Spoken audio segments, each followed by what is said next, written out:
multiplied by 2 more. You know, as they say, when you start a company, just kind of double whatever. Like you need 1 million, so make sure you have 2 million. so, so anyway, Thai, welcome again on behalf of Kiran Malhotra, who is the executive director. She couldn't be here today, so I'd like to welcome you all. My name is Naveen Bisht. I'm chair for the programs and board member, and basically a volunteer. Just like Prashant, our host and chair for the Thai Pitchfest. He's also a board member and charter member. Thai was founded in 1992 by a small group of entrepreneurs and professionals who wanted to give back to the community here, which provided them a great opportunity to do good.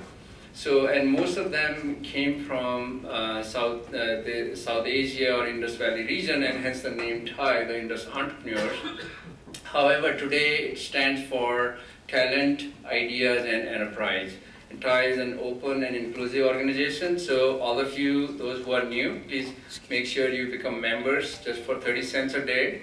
You can receive a lot of wisdom, you can meet entrepreneurs, investors, you can meet these wonderful VCs who might write you a bigger check than 30 cents. So make sure you become members. And Thai cultivates and nurtures the ecosystem of entrepreneurship. As you can see, actually we are going through renovation. We used to have a sign here called Fostering Entrepreneurship. That's our mission. So that's what we cultivate and nurture, because we believe that's the single most important instrument for creating prosperity. And we really believe in free market economies everywhere.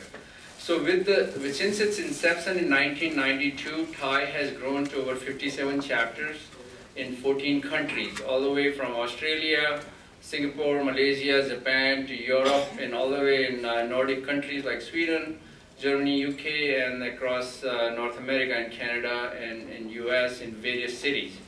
So which really is a great accomplishment for an organization which is heavily run by volunteers, other than very few staff. Even in this office here, we have a staff of I think barely 4 or 5 folks. You met Patricia Costa, and a lot of folks who are at the registration, they're all volunteers. So really, so all of you also are welcome to come and if you want to volunteer, please contact me or Patricia or other folks. So Thai has 4 constituencies. One is charter members. Charter members are highly accomplished folks and individuals, entrepreneurs, professionals who are invited to be the charter member on an invitation basis from their peer charter members.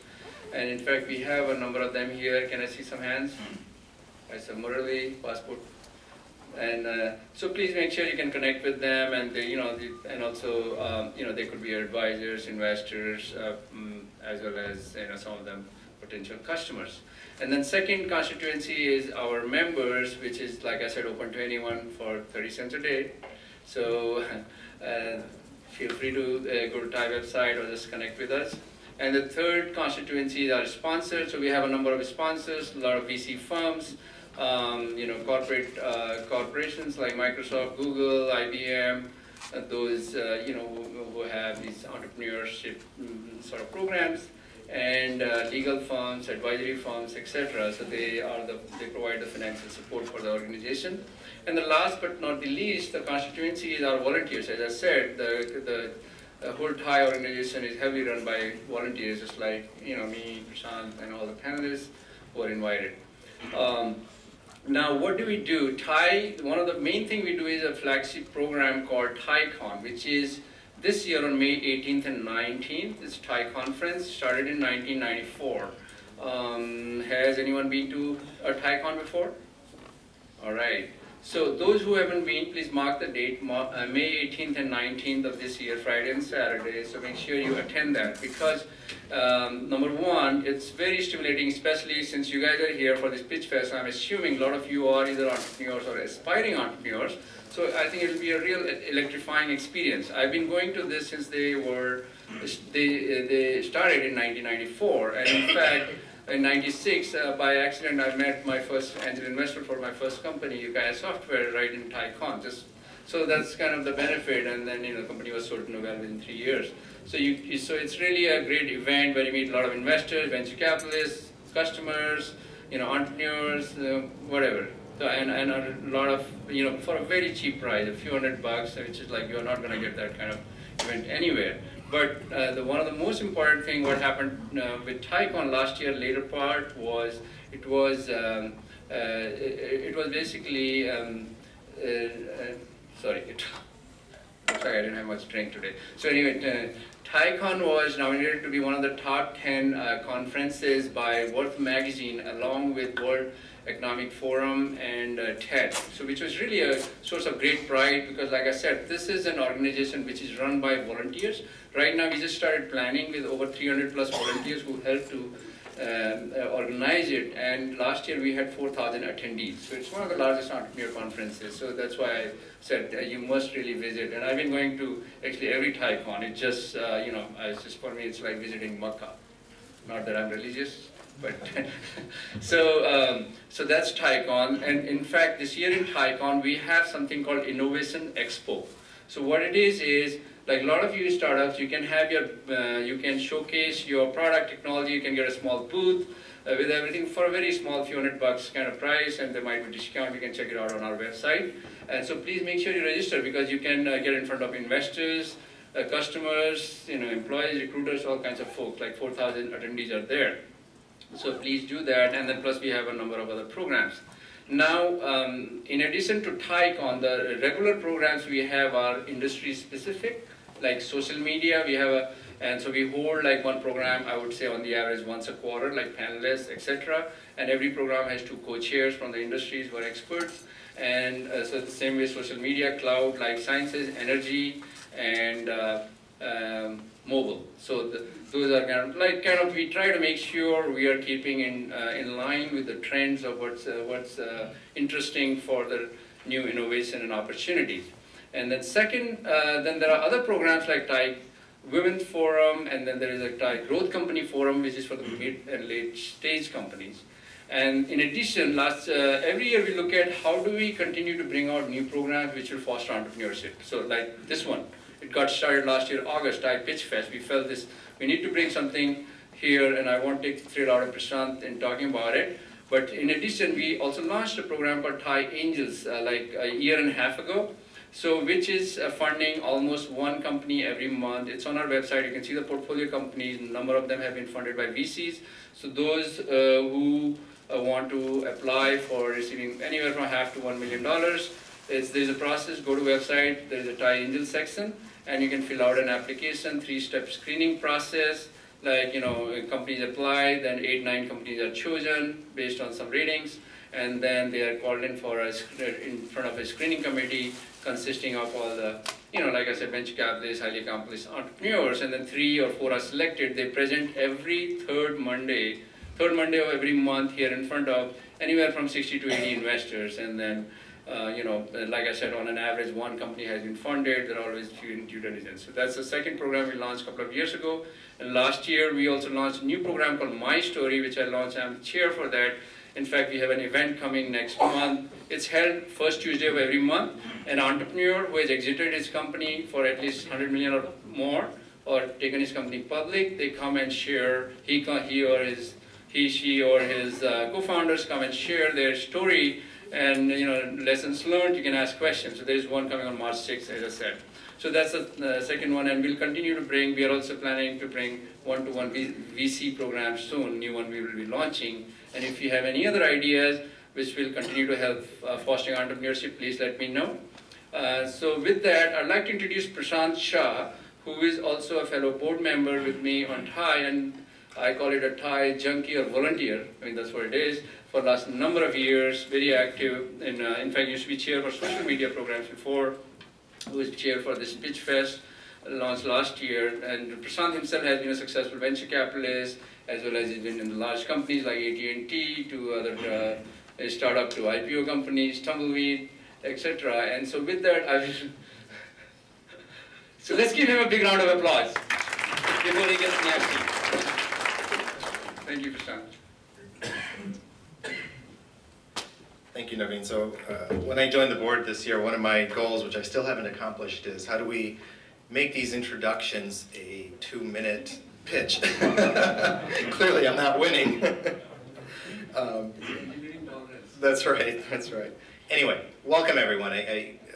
This is a fantastic turnout. We started this back in August or something like that, and I think at the first one we had about 60 people, and it's gained a lot of momentum because, as you can see, it's very popular.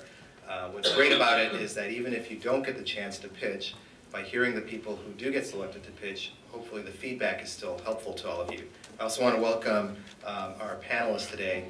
I'll let them make short introductions of themselves in just a minute, but the only salient point you should know is that we put the Canadian VCs on that side of the table and the American VCs on this side of the table, so just keep that in mind. One of the questions we get is, what's the purpose of this event? Is this something where you aspire to get funding at this event? And the answer is no.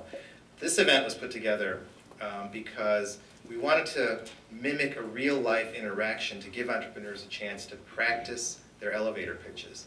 An elevator pitch is the first step to getting a meeting, which hopefully will subsequently get to more meetings and eventually to funding. But where else can you practice an elevator pitch in a realistic situation? You really can't unless you happen to run into one of these gentlemen at some event or something like that, in which case you're not practicing, you're actually doing it. So hopefully this gives everyone a chance and opportunity to learn from some of these practice pitches. One other question we get is the feedback supposed to be on the pitch or on the idea? And frankly, they're related. You can't have a bad pitch in front of a really good idea, because then the good idea will never get heard. And likewise, you also can't have a good pitch that covers up a bad idea. It just doesn't work in the long run. So you'll hear the feedback from the panelists today that encompasses both sides of that. We don't filter the entrepreneurs ahead of time because, again, this isn't a forum for actually getting funding. It's a forum for practicing your pitch. And because of that, you will see pitches that are stellar quality. You get it in their 2 minutes that they have up here. And you'll see others that are still half-baked. It's people who are literally practicing their pitch. They maybe are sitting at Oracle or at some other major company and thinking about what they want to do as part of their startup, and they are fleshing out their idea. So this is all part of that process of entrepreneurship. The format of the evening is it's a random draw. There's business cards in that jar. Before we get much further, is there anybody else who wants to drop their business card in that jar? Okay, well, if you do, just come up and drop it before I get off the stage here in another 30 seconds. But I'll have the panelists pick people one at a time. Whoever gets picked, come up to this microphone at this desk, podium, and you'll get 2 minutes. No cheat sheets, no props, no iPad, nothing. It's just a conversation. And after your 2 minutes, and it will be timed, I've got my trusty application here. What's amazing is when I actually stick this on the desk over there and people look at it, no one ever runs out of time because you know exactly what it is. But in real life, you tend to go much longer than you really should. After the 2-minute pitch, I'll have the investors ask you questions for a few minutes about just whatever clarification they need. And then after that, I will ask them to score you. And by scoring, it means one of 3 things, and they've each got score sheets in front of them. Call me, which means you did a really good job and I want to learn more. So let's figure out an appointment where I can do that. Email me, which is kind of a non-committal answer. I'm not quite sure what to do with you yet. Why don't you email me and I'll figure it out. And the last one, of course, is a no thanks. And this sounds harsh, no thanks, but there's nothing wrong with the no thanks. It's clarity. It means that this investor, whoever gave you the no thanks, if they had heard this in a real life situation, whatever pitch you did, it didn't quite resonate. Maybe it was just, maybe it was your pitch, maybe it was your idea, maybe it was something else. But either way, you just saved yourself a 60-minute meeting to no one. So that's one less thing than you have to worry about. After they score, I'm going to ask the panel to give you some feedback on why they scored you the way they did, or anything else, whether it's about, again, the pitch itself or about your idea. And at that time that they're doing that, keep in mind it's not a dialogue. I think we don't want you to respond back to them if they, the market seems kind of small. Oh no, there's a zillion people who'd want this. That's not the point. Afterwards, even though this isn't a contest, after all of the pitches have gone through, and we'll try to get about 8 of them in this evening, I'm going to ask the panelists to pick the best pitch, and whoever they think is the best pitch, we will invite them to one of the Thai Angel screening meetings. Naveen talked about in Tie Angels, we have a 3-step process where one is an online submission, then there's an in-person screening, and then there's a dinner meeting, of which about 1/3 of the people who make it to dinner right now are getting funded through Tie Angels. Well, we'll bypass that online application process for you and bring you right into the screening meeting. So it gives you a really good opportunity to possibly get to the dinner meeting and funding from there. Any questions on the format? Okay. Tips. We had outlined these on our website, so hopefully this is not the first time you're looking at them. If it is, read fast. Be concise, get to the point in the first 20 seconds. The panelists should know what you do. Avoid buzzwords. I know cloud is a popular word, along with a bunch of other things. Try to really speak as plainly as possible. Answer questions directly during the Q&A. So if they ask you, what was your revenue last year? Don't hem and haw and say, well, you know, we're about, just say, we don't have revenue, or we did $1 million, or whatever it is. And then explain if you want, but don't do explanation, answer, do answer, explanation. The goal of any elevator pitch is to get a meeting, not a check. We don't have Ron Conway here today, so I think sometimes he may give you a check about hearing an elevator pitch, but these guys, I don't think they will. And then the last 2 things is cell phones off, if you would please, in the audience. And there are feedback forms on your table. At the end of the evening, before you leave, if you could fill those out, we really appreciate it. We try to keep the quality of these programs very high based on the feedback that we get. If you don't get a chance to fill it out here while it's fresh in your mind, Patricia will also send out a follow-up survey monkey, is that right? Yeah, so you'll get a survey monkey as well, and you can fill it out online. But while it's fresh in your head, it'd be always great to get that kind of feedback down. So with that, any final questions before we get started? Okay, good. Then, Dan, if you could cut the screen, I'm next going to ask, oh, the hardest thing, by the way, absolutely the hardest thing about this whole thing is when you're up here standing, is make sure you stand close to the mic so that everyone can hear you. People have a tendency to do this and do this because they want to face that way or that way. Just stand really close to the mic. Other than that, Lars, why don't we start with you? Can you give us a quick introduction on you and work your way down? Sure. So I'm Lars Leckie. I'm with Hummer Windlab Venture Partners. I used to work with Prashant, actually. We are an early stage venture capital firm with a 23-year history of investing in what we lovingly call the boring side of software, infrastructure, B2B, core software. We're in our 6th fund. It's about a $200 million fund. We're probably best known for being early investors in Omniture. That was a IPO back in 2006 and a almost $2 billion outcome to Adobe a couple years ago. So. I am Arif Jad Mohammed from Lightspeed Venture Partners. We're early stage investors based out of Menlo Park, offices in Israel, India, and China. We manage about $2 billion in capital right now, spend time in enterprise infrastructure, enterprise software, internet, digital media, and a little bit of clean tech. We've invested in companies like Brocade, Sienna, Riverbed, Fusion.io, Living Social, which I hope you're all using instead of Groupon. I spend most of my time on the enterprise application side. Showman Ghosh from Onset Ventures. We're a 28-year-old fund based in Menlo Park. We have about $1.1 billion under management. Currently investing out of Fund 6. We invest in medical devices, which is not my side of the business, and software. And for us, software is anything that's not direct to consumer. So kind of like what Lars does, the B2B, B2C, boring stuff. I think we've co-invested with all the 3 firms here. And I'm Curtis Feeney, and I'm an American investor. Although when I go to offshore, I often will wear a Canadian t-shirt because it sometimes doesn't hurt to appear harmless. I mean, neutral. I meant neutral. Voyager Capital is an early stage IT firm with offices in Seattle, Portland, and Silicon Valley. $360 million under management. We like to invest in first round venture-backed startups on the software side. We like clean IT, health IT, digital media, wireless, and software. Quantive was our big win, which was acquired by Microsoft for $6 billion in 2007. Great, thank you. So, Curtis, would you do the honor of picking the first name out of the jar?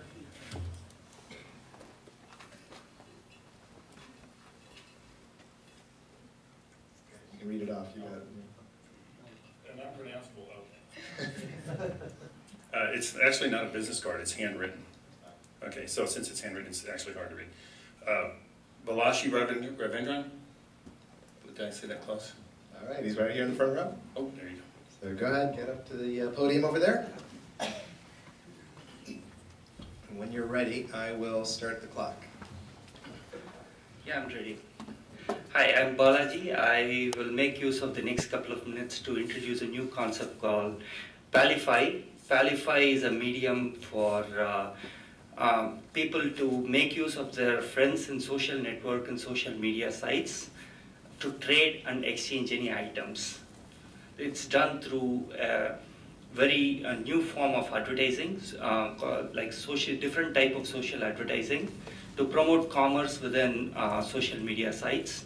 It's going to be one of the first consumer-to-consumer advertising medium without involving any businesses, just to trade any item.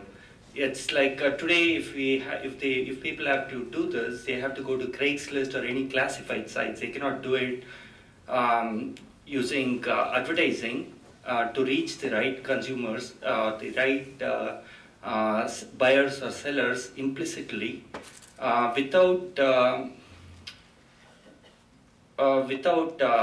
untapping like-minded people or friends or the trusted network. They can do it through Palify. That's my idea.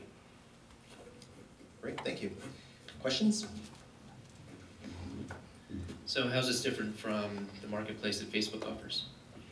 Marketplace that Facebook offers is you have to do the same classifieds within Facebook, right? You have to write a listing like as a buyer, and you have to post it, and you need to wait for people to like respond, and but a lot of people don't even go to marketplace and look for it. So if I'm selling a car, I can like target people, or like I can just post that particular ad. If you look at it, like only 20 to 30% of the Facebook users in my network are using marketplace, like powered by Woodle. Nobody else is using. It's not reaching all the consumers. With Palify, if I post the same listing in a form of creative that I can pick, it's like it has like on-the-fly advertising creatives. Like you can think of it like Instagram of ads, where you can on-the-fly create ads and you can post it, and you can even pick the like-minded groups that you want to be advertised on. Those people, if they are people are logging on to Facebook every day, they can look on the side, on the right side, they can look at the most targeted ads. Let's say I like Lexus brand. That's there in my Facebook profile. I see Lexus, somebody else in my neighborhood selling Lexus right on my profile. I click on it, and it's free to post and use. It's the pricing is based on performance. So If two questions. How big is the market opportunity, and what's the commission you're taking out of this? I haven't done that work at all. It's just an idea. I wasn't even planning to pitch today. I just put my name right there. I'm actually planning to work on it. I have a full-time job. I just had this idea, and I took the domain name. I haven't started working on it yet. You should buy a lottery ticket. Yeah. And then how do you, since you are just starting to think about it, how do you think you'd go to market? I'm actually planning to create a website and create a platform, and planning to go to market by approaching obviously all the social media sites, because they are having hard time monetizing the site through social ads, as well as they are having trouble promoting social commerce. This solves both the problem in one shot. And also, so that's the way I'm planning to go. And also introduce new types of creatives, because there is no innovation that is happening on the social advertising. It's mostly after Google's advertising, or Google's advertising and text-based advertising, or contextual advertising, or display advertising, nothing has evolved in this space. So there is a lot of opportunity in social advertising that at least we can experiment and try it out. Can can you give us a little bit on your background, why you're the guy to go and revolutionize this C2C advertising space? Sure. At least for the past 8 years, I've been fully involved in like working in online advertising space. I worked in contextual ads, display ads. I worked in converting the whole classifieds marketplace into more like a online ad marketplace design. And also I have worked in, I have a text mining application background also, launched products like semantic engine, machine learning products, and also a lot of targeting products for advertising. And I have also a few patents in social media, monetization of social media. So my background just fits in this type of work. Good, thank you, Balaji. Sure. So you guys ready to flash some scorecards here? Let's see, drum roll please. No thanks, no thanks, no thanks. Curtis, I can't see yours. Thank no you. thanks. So we got no thanks all across the board. Curtis, why don't we start with you? It's going to be a very crowded space, tough competition, and I do think once you've thought it out more and really worked on some of the issues, particularly how do you get to market, how do you price it, then it might get more interesting. But at this point, we would look for somebody that really has got something, probably from a VC standpoint, already with traction through, which it sounds like what you're going to do, build something, get out there, experiment at very low cost before you go for venture money. And it's great that you have all the background in the space. I think that'll bring you a lot of credibility, and maybe use that to kind of buttress the claims that you make afterwards for what your business is going to be. Yeah, I agree. There's some barriers in terms of usage today for where people go to buy stuff. Craigslist, been a number of companies that have tried to break through that barrier. It's hard to change habit. It's where people go today. It's not to say that they will change, but that's something that you'd have to get really creative around in terms of your go-to-market and your creativity in terms of changing user behavior and get more targeted on social networks. I'd be worried about the cost of building a brand here that people would identify with and trust, and so on. I mean, you're asking for people not only to start actually looking at ads, that would be the first thing, and then looking at ads and saying, yeah, that's actually something where reputationally I would be willing to click those ads over sort of the other ads that are there. And I think that chain of events is a complicated, long process to sort of prove that you can get above the noise there. Just in terms of the feedback on the elevator pitch, I know that you weren't planning on pitching, and so you did a good job for someone who was not planning to. What I would do is because your goal here is to get to a meeting, the best elevator pitches are the ones that are crisp, clean, to the point, right? Here's what I'm doing, here's why it's important, here's why it's a large market, and also, here's who I am. So within your elevator pitch, because you've got so much relevant experience here, I would highlight that, look, I'm not an engineer from a chip design company. I actually have relevant experience in the social media space. I have patents in the social media space. I've actually innovated on social media monetization techniques, so I'm uniquely qualified, or I'm very well qualified for this space. Thanks. Thank you very much. Chad, would you draw the next slide, please? Dig deep. Sanjeev Tana from Intana.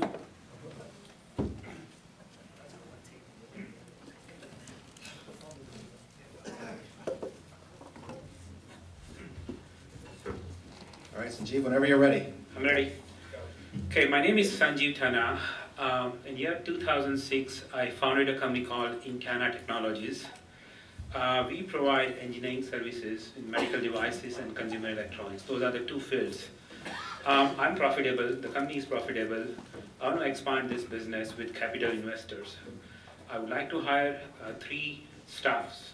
One is sales engineers and a couple of high-level executives. Our revenue is right now around $500,000, and we want to grow in medical devices and consumer electronics. Those are the two fields. We have experience in electrical engineering, mechanical engineering, industrial designing. Some of our clients are Boston Scientific, Ortho Sensors. So what I'm pitching today is that we would like to expand with capital investor. It's a profitable company.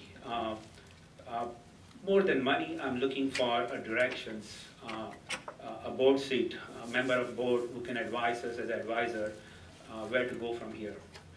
Recently, so this is the first speech, just a couple of weeks ago, I started a company called Sense Technologies, where the goal is for this company is that we are going to focus on sensors, cheap sensors for medical devices. We're going to focus on mobile applications for medical devices. So these are the two things we are focusing right now. This new sense technical things are going to come out very soon, but our goal is to stay inside medical devices and consumer electronics. Those are the two fields we want to grow. We have good experience in product, how to bring the product into the market, start from concepts to the product. So our goal is how we can grow from here, and I'm looking forward for your input. So what kind of sensors, medical sensors are you selling? We are not selling any sensors. We have designed and developed many sensors, sensor for orthopedic devices. So up to right now, the sensors for orthopedic devices, it's like once you place those implants, they are not, it's more like an art. I mean, it's approximately, but cheap sensors, and the sensors are very cheap, but the platform, so the software and the entire application which you develop out of sensor, that's where the money is, that's where the challenge is. So sensor, you can get it for anywhere for $2 to $2,000, that's not big. So to answer your questions, this is just one example I gave, the orthopedic sensors. There are some sensors like NFC based. Some of our customers, they are focusing on near field communications. So I think you will see that most of the mobile applications, they're going to come with the NFC or RFID based technology. So we have a lot of experience with NFC also. So, okay. It's notoriously hard to go from a consulting services business into a product business, which it sounds like you want to go into the product business. Have you thought about how you're going, what elements you need to bring to bear to go from designing for someone else to creating for yourself and your investor? Yeah, it's a good question. So yeah, to answer your question, exactly. So that's what we want to do is that we want to develop, we want to continue our profit-making company, Indiana Technologies. We have a lot of experience, and so with that we are asking for capital investors. We are asking for capital investors to come join us and give us at least 3 more staff so we can hire high-profile people. And then, along with that, we would like to open this small incubators, and we would like to focus on only sensors, medical sensors and application sensors, mobile application sensors. So yeah, we have experience how to bring the product to the market.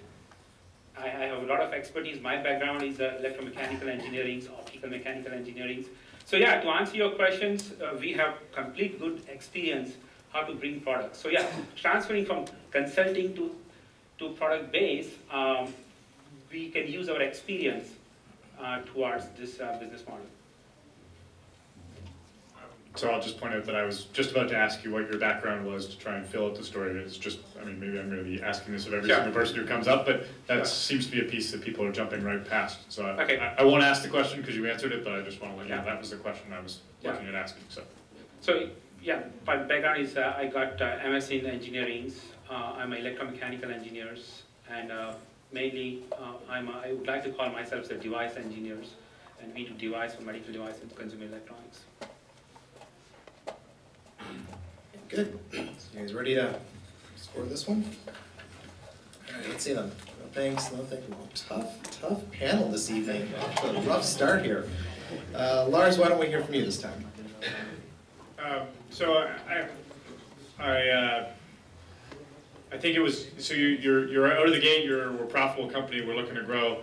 I think that's going to be not a great fit for sort of professional investors who are looking to, I mean, it's great to be in a profitable company, but we're looking for companies that sort of have a different growth trajectory. You know, the story, the type of capital you're looking for is probably not the type of capital that the people around this table are used to providing. So I would certainly not want to waste 4 hours of your time coming to meet with us to get that answer. Sure.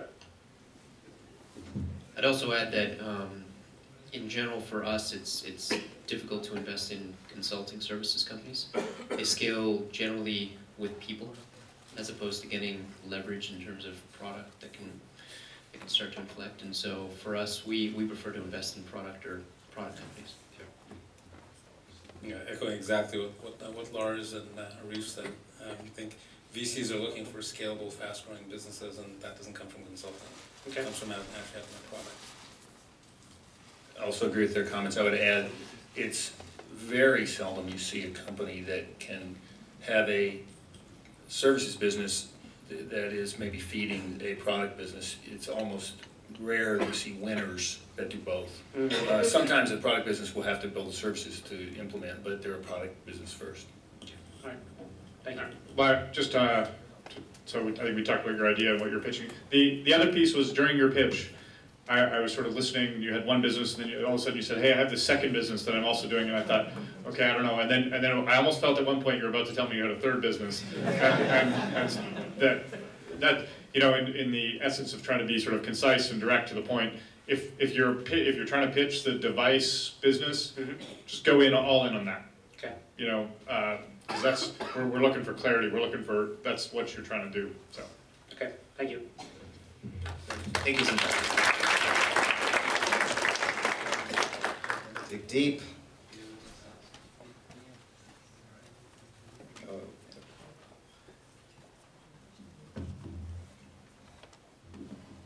Kay Mishra from Neoveris. Okay, oh, there he is. The other side of the room. Hello everybody, my name is Kay Mishra, and my background is I have 20 years of business development and consulting experience in the enterprise application space, and primarily on the supply chain and core applications like you mentioned. We have a company which has built a software around indirect taxation. So what we are trying to do in short is build the TurboTax for enterprises. And our focus right now is SMB. Because there is a huge problem in SMBs where the market is really fragmented. There are a lot of service providers, outsourcers who take the tax and file it for you. And there are a lot of solution providers and forms providers. So it's really fragmented. And there's a huge opportunity to simplify this like TurboTax did for the direct taxation area. So that's the, at a high level, the problem, what we do. And the market opportunity is significant because globally, we are starting off with focus on the US, but globally, the taxation and customs and the vertical areas around that is even more fragmented, and the problem is huge. No current SaaS provider in this space. And what we have built as a platform is scalable in the sense that if you look at this market, there are one of the stakeholders in this space are the partners, the outsourcers, the CPA firms who do the filing for the enterprises.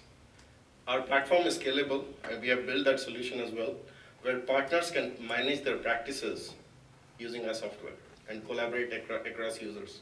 Enterprise, there's a workflow, and and just at a high level giving you the solution itself is that there's a workflow so they can collaborate on the cloud to process the filing end to end. So coming to the solution, I described the problem. The solution is it's end-to-end partner management, practice management solution, and the opportunity is huge because if you look at there are I think we'll have to cut you off on that one. 1.0. So. Okay, thank you. All right, great, thank you. So one clarifying question: you said there's no SaaS provider in the space. So are you a SaaS provider? Is that what you were doing? It's a software as a service platform for. Yes. Okay. So what do people do today? Like I mentioned, there are in the SMB area, people would typically outsource it to a CPA firm to file the taxes for you, like you do in direct taxation. So there's absolutely no software that does this today? No, there are players in this space, but they are not SaaS providers. I mean, it's not a SaaS solution which is available in the market today. And why is SaaS important? SaaS is important to bring down the one is price point, but more importantly, the ease of use. Like, I keep going back to the TurboTax analogy, and there were providers like HR and Block and established players. But really, the ease of use and the price point, change the behavior of the consumers And that's, very similar to what we are trying to do. Is your target customer the end customer, or is it the tax preparation company? So we do have editions. We have 3 editions. One is a light edition, one is a partner edition, one is a professional edition. One is a partner edition and the enterprise edition. Enterprise is targeted for end customers. The light edition is for very small, e-commerce sites kind of consumers, and the mid-market is, the partner edition is for CPA firms and outsourcers. Yeah, I'm almost sure there's a Seattle-based company that does outsourcing and that is, does this tax and is SaaS-based solution. So, Yes, I think you're referring to, if I'm not mistaken, Avalara. yes. They are, they're an established player. And they've raised a lot of capital. In fact, they raised a leveraged buyout round recently with Sage Capital here out of the Bay Area. And they're having a great difficulty getting traction, even though they spend a lot of money on marketing the product. So I'd be curious how you think you're gonna go get the market. Yeah, so we actually have done, we have some customers who have done a lot of test marketing. So I'm not going to talk about Avalara specifically, but we don't see it as a pure SaaS-based solution, because the architecture itself has been created by acquisitions, and that makes it more complex. The end-to-end process cannot be scaled there. So to bring down the price point, just again to take an analogy of Salesforce, Siebel was there. Salesforce came and we brought down the price point by a fraction, to a fraction of that.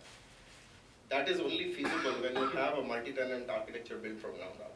Now, not that we were smarter, but the timing of our startup is such that the technology stack is available for us to build it out. Good. All right. Let's see what you guys think. Email me. No thanks. No thanks. Email me. Okay. Well, you guys are warming up a little. Okay. Curtis, why maybe? I'm pretty familiar with Avalara, and I think they have a great proposition, and their customers really like it. I do think they have a little more of a burdensome, fudgy architecture solution, which has been a problem for them.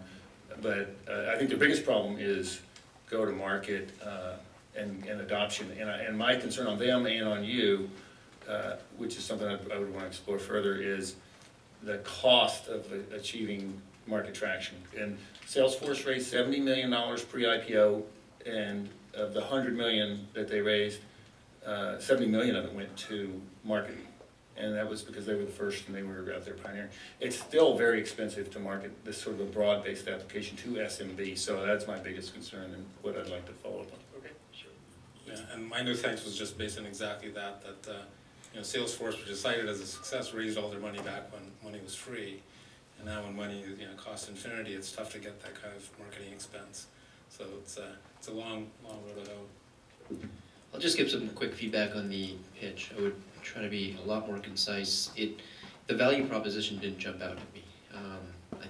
For some reason, I didn't even catch on that it was SaaS. I wasn't quite sure why SaaS was important in this space, or why someone would choose you over some of the other competitors in the space, or over their H&R Block or outsourced CPA. So I would put together a crisper value proposition about here's what I'm doing, here's why it's important, here's who it's important for, and here's why it can be a multi-billion-dollar opportunity. Lars, I'll ask you a different question before you give any free-form feedback. If he were to follow up with you, if Kay were to send you an email, what would he need to put in that email to convince you to take a meeting? I think it would be around the market size. I don't feel like I have quite the same grasp on it, but that was the piece that I was like, well, sounds interesting, but I can't figure out if that's a company or maybe just a feature of a company. That would be the piece that I would have the toughest time getting through. On the pitch, I would say, I felt like you gave us the pitch in the first 45 seconds, and then you spent the next minute and a bit longer kind of trying to resell the pitch instead of maybe giving some sort of direct new information. So I would have stopped you at a minute. Like when you got to a minute, I was like, he told me who he was, he told me what he was going after, stop. And then you started telling the same thing again, and that's I think where some of the confusion started. And then a few things that came through in questions were, hey, we already have a product, we've got 3 versions of the product. And I started thinking, well, wait a second, you didn't mention any of that before. And that seems like pretty important information, right? We're already established, we've got this, we've got 3 product lines, we're already in the market. I mean, if that's all true, you've sold yourself completely short. Because you could talk about, hey, I've got this customer, her name is Allison, and she does this, and I mean, that would make great context for the pitch. Just to add to that, if you don't mind. Actually, we do mind, so because this is a one-way dialogue in this section, but thank you very much, Kate. Thank you. So how do I collect the emails? Oh, these guys are all on the website, lars@humwin.com, rf@lightspeed. Okay.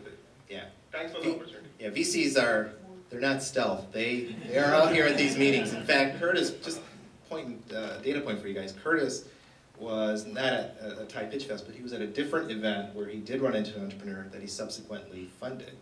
So these events do result in real connections. Everyone's gonna want your card. That's right. I will add that if you say you're SAS, Lars will get excited. Or Canadian. Perfect. Lars, can you pick the next name, please? You did? Get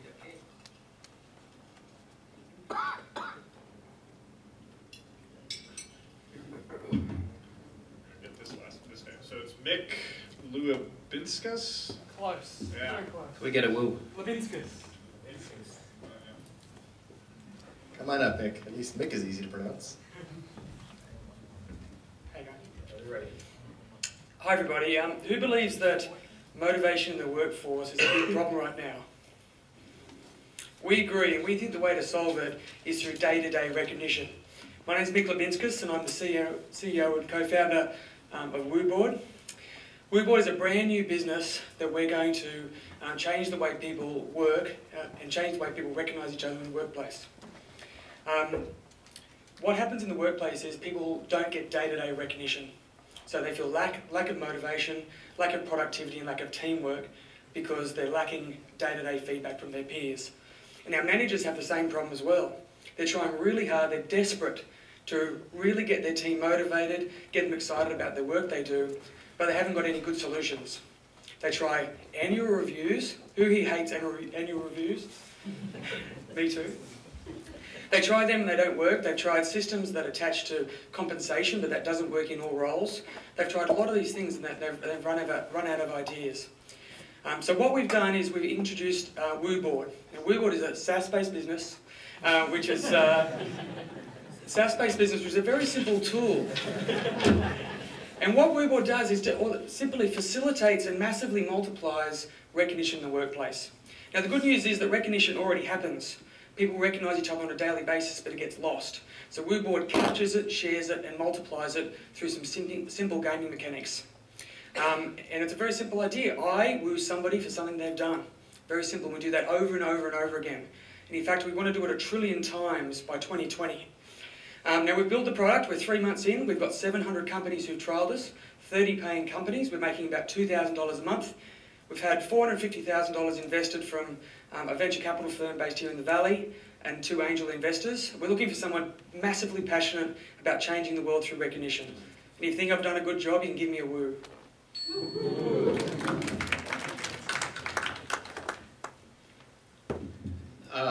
Question is, how would you compare to things that are out in the market like Ripple, which Salesforce.com just bought, potentially SuccessFactors, Taleo, other companies that are in the, I guess, workflow or workforce management space? My nickname is Mr. Focus, and they do about 10, 20, 15 different things. We're brutally focused purely on recognition. One of the big things that we believe is that recognition should be valuable in its own right, not linked to compensation, or if you do a good job over the year, you get to buy yourself a toaster like Achievers.com. We think recognition from your peers is inherently valuable. So we've done a lot of work on the algorithm of encouraging and fostering recognition. Have your customers been able to quantify the benefit that they've seen by using WooBoard? Some of our customers have pointed towards less sick days, less turnover. One of our customers has 50 people in 3 locations, and they've had a much higher cooperation and collaboration between those multiple locations and teams. They've got it on their TV screen at work, and they actually use it to tell new employees, look, we're positive and we're happy and we're nice. So there's some of the anecdotal evidence. I think the combination of the Commonwealth accent and the SAS play confused Lars, so I'll ask his question.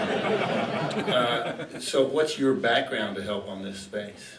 I was CMO of Kazaa when it was, we tried to turn it into a distribution content system.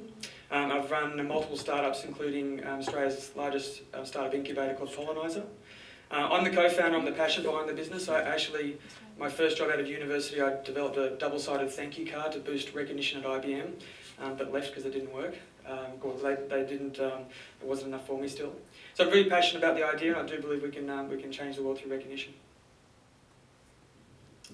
I'll just ask, so you've already raised 450K. What do you think the future holds? What do you think you need to raise more money? And so the business was incubated out of Australia. We're looking for a local business development focused CEO. We've had a couple of interviews. Tristan Langley's is driving us locally, and we've got enough runway to launch the product out more aggressively into the marketplace, into the US. We want to drive up to 300 paying customers by the end of April, and that should set us up for a Series A over the next 6 months. Great. Why don't we see some scores? Email me, call me, hey. No, email me, sorry.